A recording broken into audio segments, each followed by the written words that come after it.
Vamos dar um outro exemplo com a função valor futuro.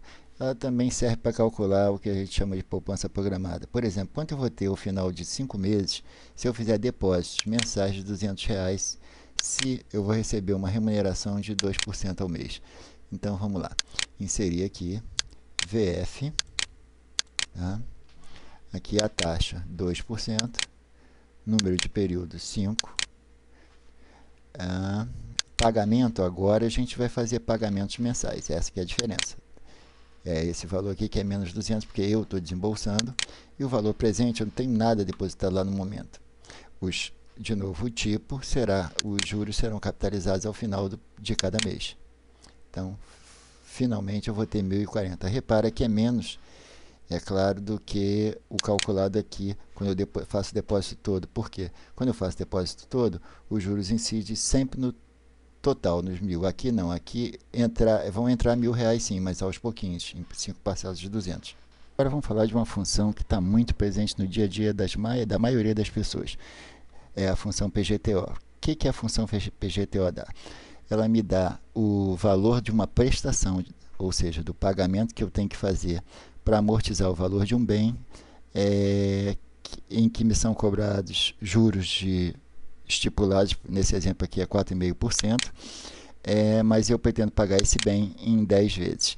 Como é que eu vou fazer então? Eu vou colocar aqui o valor da prestação, já preparei essa planilha, valor da geladeira 890, prestações 10, juros 4,5, valor da prestação, eu vou querer calcular aqui.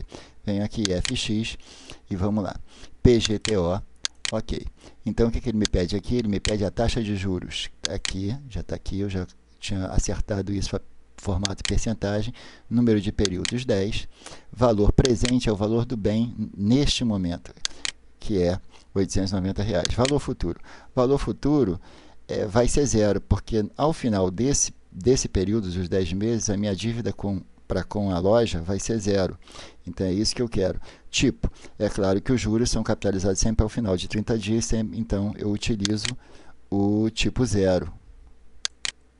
Bom, vamos lá, o que deu? A minha prestação então deve ser de R$ 112,48 para que eu pague essa geladeira em 10 vezes, remunerando a loja 4,5% ao mês.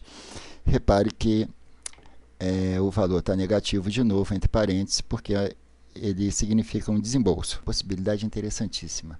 Ele nos permite atingir metas, ou seja, estimar valores a partir de outros valores. Vou dar um exemplo aqui para vocês entenderem com essa função pagamento.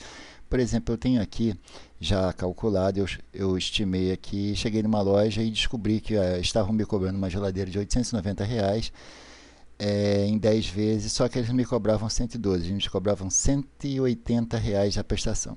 Tá?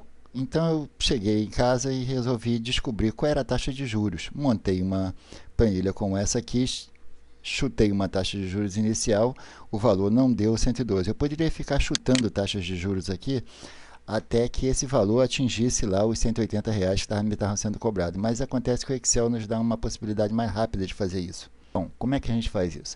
A partir de esse artifício aqui, que a gente chega em ferramentas, atingir meta. Olha só, eu sei que essa prestação que o cara está me cobrando não é R$ 120, como está marcado ali agora, é de 180. Então eu quero que ele defina a célula D20, onde está aqui o cursor, tá? Para o valor menos 180, lembra que a prestação é negativa, menos 180, variando que célula? Eu quero que ele varie os juros, como eu ia fazer, até que ele atinja aquele valor. Então vamos lá? 15,39, ok. Ou seja, a taxa de juros cobrada quando ele me cobra R$ 180 por mês é 15,39. Nossa, que absurdo. Então é assim que, se eu quiser voltar qual era o juro antigo que estava sendo cobrado, eu venho aqui de novo, ferramentas, atingir meta, definir célula, esta aqui, para 112,48, variando célula, minha taxa de juros. Ok, então 4,5% que nós voltamos àquele valor inicial. A gente está com a mão na massa, vamos dar um outro exemplo aqui que pode de repente ser útil para a galera que faz aí outros tipos de cálculo. Por exemplo, vamos resolver uma equação de primeiro grau como essa aqui, y igual a 2x mais 4. Repara, eu criei aqui uma tabelinha com os valores de x e y. Botei aqui eu posso variar o valor de x, e nessa célula aqui eu coloco a equação. Repara que eu coloquei y igual a 2 vezes x, que é o valor que estiver aqui, mais 4, conforme a equação que eu coloquei aqui em cima de primeiro grau. Bom, digamos que a gente quer achar a raiz dessa equação aí. O que eu tenho que fazer?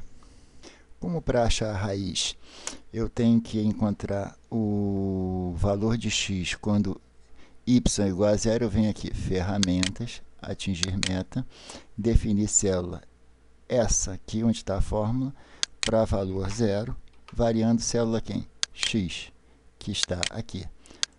Ok, encontramos então uma solução? Sim, x igual a menos 2. Pode conferir que o resultado é esse. Bom, espero que tenha sido proveitosa essa aula. Até a próxima.